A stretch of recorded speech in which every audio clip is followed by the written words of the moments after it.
Welcome along to part 2 in our video tutorial where we are creating a web page about fishing in Gundawindi. In the first part of the video we created the HTML document, which was something that looked like this. So we got all the basic information into our web page, got a table set up, but it looks very ugly. So what we need to do in this video is use a cascading style sheet or a CSS document to style it up and make it look good. So to get started we're going to head back over to brackets. And you should have your HTML file still open. We will be needing that in just a moment. But we also want to make another new document. So head up to the File menu and go to New. What I'd like you to do now is just go to File and Save As. Head over to your Fishing in Gundy folder that you made earlier on and open it up. And you want to give this file the name style.css. Make sure you've got .css on the end of your file name, so the computer knows you are making a style sheet up. Click on Save once you've got that, and we're now ready to start styling up our web page. Okay, but before we do that, we do want to link these two documents together. Okay, without linking these two documents together, any styling that we write up in our style sheet won't be applied to the HTML document. Okay, so we better link them together so any changes we do make will be reflected into our web page. So back in your HTML document, look for the head section at the top, and beneath the title we're going to add in one simple line of code that says, we'll open up the pointy brackets first and write link rel equals style sheet, and then you just need to tell the computer where this style sheet is saved. So you write href equals, and in quotation marks you just write style.css and then close your pointy bracket off. That simple line of code connects our HTML document, which is this one, and I'll just save that. It connects it to this style sheet over here. Okay, so now any changes we make in this style sheet will be applied to our web page. So the first thing I want to style up is the background color on our web page, and we do that by styling up whatever's inside the HTML tags. So I've got quite a bit inside the HTML tags. That's basically everything on our web page. Alright, so what we do is we go back to our style sheet and we write in HTML. On the next line we open up a curly brace, and all we have to write in is the word background, and that's going to allow us to change the background color. You can type in the name of a color if you'd like, or you can type in the hexadecimal value of a color. So that's a 6-digit code. So I'm going to write DDEDFF and then do a semicolon to finish that line of code. Remember to always put a semicolon on the end of each line of CSS, just to tell the computer that you've finished that line of code. If you hover over the top of this code, you'll see that a light blue color appears, and that's the color I want my background to be. You can right click on that code and go to Quick Edit and change the color using the sliders if you'd like.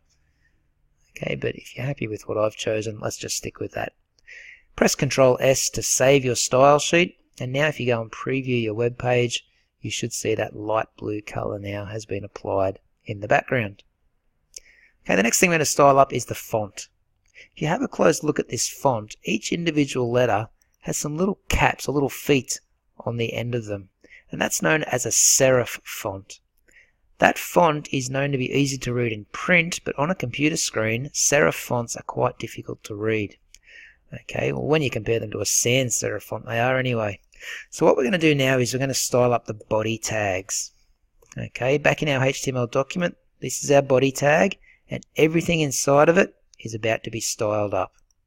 Okay, so everything between those two body tags, which is pretty much all of the writing, is going to be affected. So what we want to change in the body tags is the font family. We want to change it to sans serif. And what that means is we get rid of those little caps on the end of the letters. So now if I go back to my web page for a look, you can see the font has changed to just simple straight line strokes. There's no little feet on the end of each letter, and this is known as a sans serif font. Okay, it means without those little caps or the little serifs that are on the end of the letters. Okay, the other thing we're going to do is set the size to 1 EM. And we're also going to change the line height, which is the line spacing, to 1.5 EM. Making sure you put a semicolon on the end of each of those lines. Save it up, go for a preview. And you can see now the font is a lot easier to read. That line height is just a little bit of space between each line that just makes it a bit easier to read, as I said before. Alrighty, so after the body section, the next thing I want to style up, as I just look back here, is this header at the top. Fishing in Gundawindi. I want it to be nice and big and bold and in the center, really stand out. So if we go back and have a look at the HTML, let's find where that header is. So here's our body section. Straight underneath that we've got the header tag. Okay, so all we need to style up is that line and that line only. So we just need to style these header tags. Everything inside those header tags will be affected from our styling. So let's write in header. Open up the curly braces, and there's quite a bit I want to do to this. First one is I want to align that text in the center of the page. So text align will be equal to center. I want to change it to capital letters. So I'll do text transform and set it to uppercase. I'm also going to change the size, so the font size to 3em, so that's 3 times its current size. I want to make it bold, so I'm going to change the font weight to bold. I'm going to change the color to white. And I might even change the background color behind this text. I'll just save it and show you what it looks like at the moment. Okay, so it's looking alright, but because it's white font, it's really hard to see on that light background. So let's pick a darker background behind it. So if you write in background, I'm going to use a hexadecimal code for this one. I'm going to write 00697C, put a semicolon. Let's go and have a look at that background. Okay, so the background color's in, but it's just not big enough. So what I'm going to need to do is put in a little bit of padding around our text. So the way we do that is simply just write in the padding, which is just empty space. Oh, if I can get my spelling right, we'll be able to see how this looks. And I'm going to put in 30 pixels of padding around my header. Alright, so let's save that up and have a look. That's looking really good. Okay, the last thing I want to change, because I'm not really happy with it, is the little bit of light blue that goes around the left, the top, and the right hand side of this header. I prefer it if this dark color just stretched all the way to the edges of the page. And the way we do that, we just have to go back to our body tag up here, and after line height we might just write in margin and set it to 0.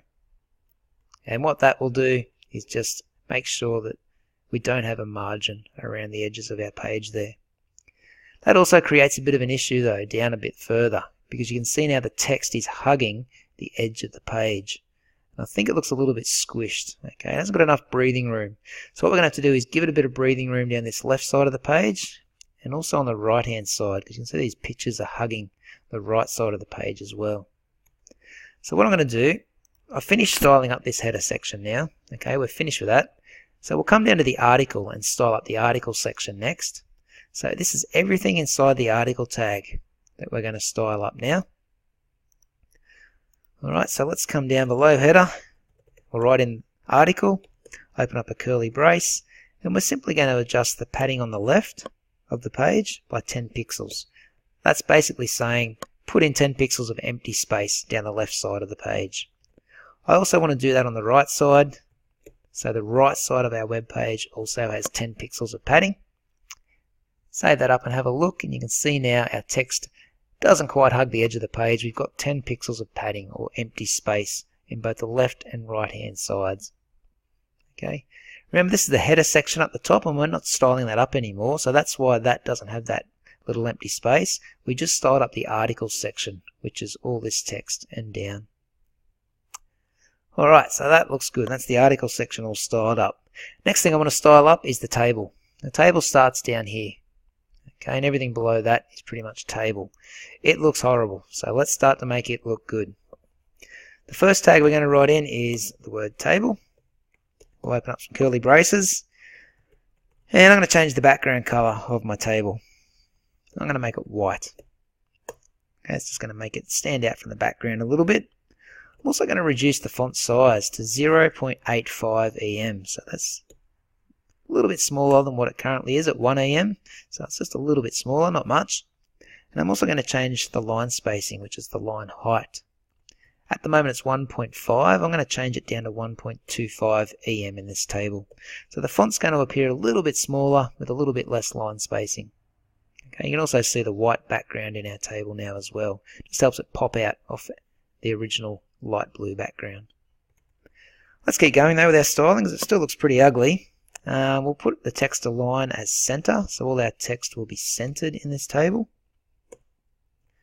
We'll change the width of our table to 80%. And what that means is it's going to only take up 80% of our page width now. Before it was taking up 100% of the page. Now when you look at our table, it only goes across 80% of the page. So we've got this extra 20% over here as empty space. After we put the width in, we're going to center the table. And we do it a weird way. We write in margin and set it to auto. And for some reason that will center our table. Just like that. Let me just click out of it for a sec. There you go. So we've now got our table centered. It's starting to look a bit better. The last thing I might do is just get these columns all the same width rather than different sizes. We'll make it a bit more consistent. So still in our table there, just below the margin auto, we're going to write in table layout and set it to fixed. And that will give us all the columns at the same width. Okay, we're going to have to work on these pictures in a moment to get them the right size, but everything else looks good. So that is our table styled up for now. What we're going to do now is just style up individual sections of the table. Okay, and the first thing I want to style up is probably the little headers we've got here. So the fish name, the description, the size, and the tips. Okay, we want to give them a little bit of color, make them slightly bigger as well, so they stand out from the main section of the table. Alright, so if we go back to our HTML document for a second, find those words. Here they are here. They're in this row here. And you can see they've got TH tags around them. We don't use those TH tags anywhere else but just there. So let's style up those TH tags.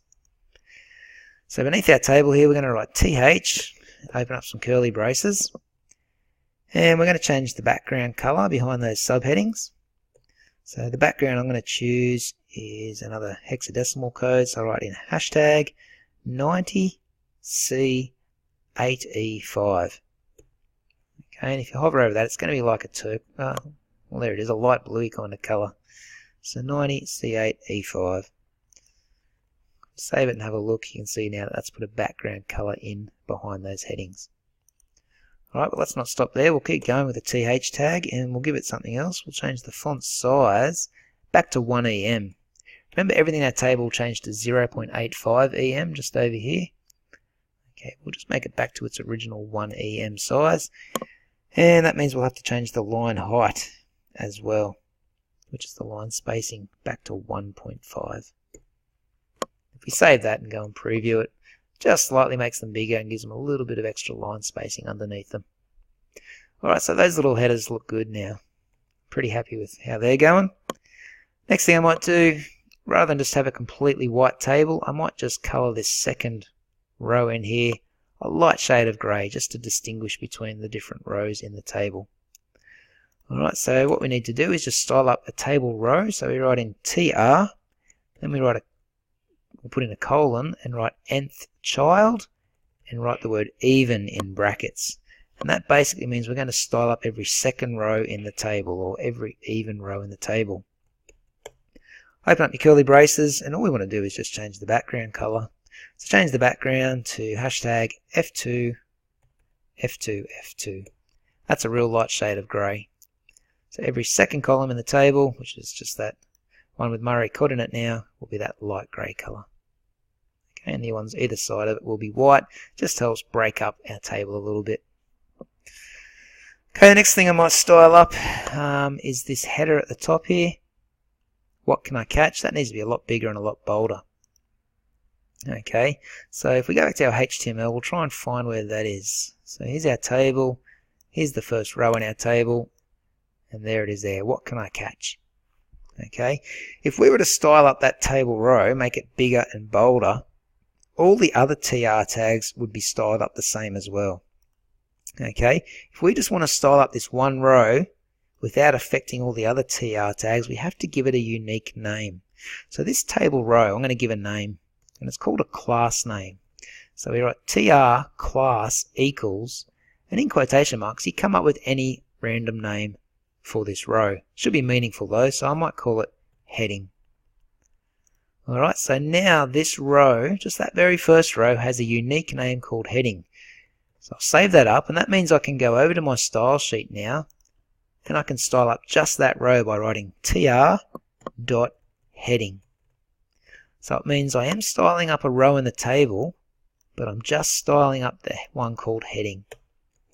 And what I want to do to that one is change the background color again. This time it's going to be hashtag 155D72, semicolon at the end. Hover over that and you'll see it's like a dark turquoise kind of color. Not even turquoise, more like a bluey green, I don't know, teal or something. Anyway, we'll keep going. If we write in the word color and make it white, that's going to change the color of our text or our font there to white. So it'll stand out on that dark background. We'll change the font size to 2em, so it's double its usual size. We'll save that up and we'll have a quick look and see if that's any good. It's starting to come together. Okay, but it's a little bit crowded in there, so what I might do is just add some line spacing into it. So line height, set it to 1.5em again. We'll see if that fixes our problem. Yeah, it does. Alright, so that's a much better looking heading for our table. Alrighty, the last thing I want to style up is these images over here. They're still way too big, so we need to get them down to an appropriate size that'll fit inside our table. Okay, if we go back to our HTML for a second, let's find those images. Here they are here. You can see the orange writing. It's the img tag that we need to style up so that each of these three images change their size. Alright, so we write in the img tag on our style sheet, open up curly braces, we simply change the width to 200 pixels. Okay, the other thing I want to add in is just a little bit of padding above each picture, so we write padding dash top, and we're going to put in 5 pixels of padding above each of those pictures. And that should style up our image. You don't have to worry about changing the height, because when you change the width, the computer will automatically change the height as well to keep our picture in proportion. So you can see now 200 pixels width is perfect, fits nice and neatly inside that column, and our table looks really good. Okay, so that's pretty much all the CSS done. I think this page looks professional, it's nice and neat, it's easy to read, everything looks great, so that means we are finished. Alrighty, so make sure your code is all exactly the same as mine. It's all saved up, and you're done. I'll catch you in the next video.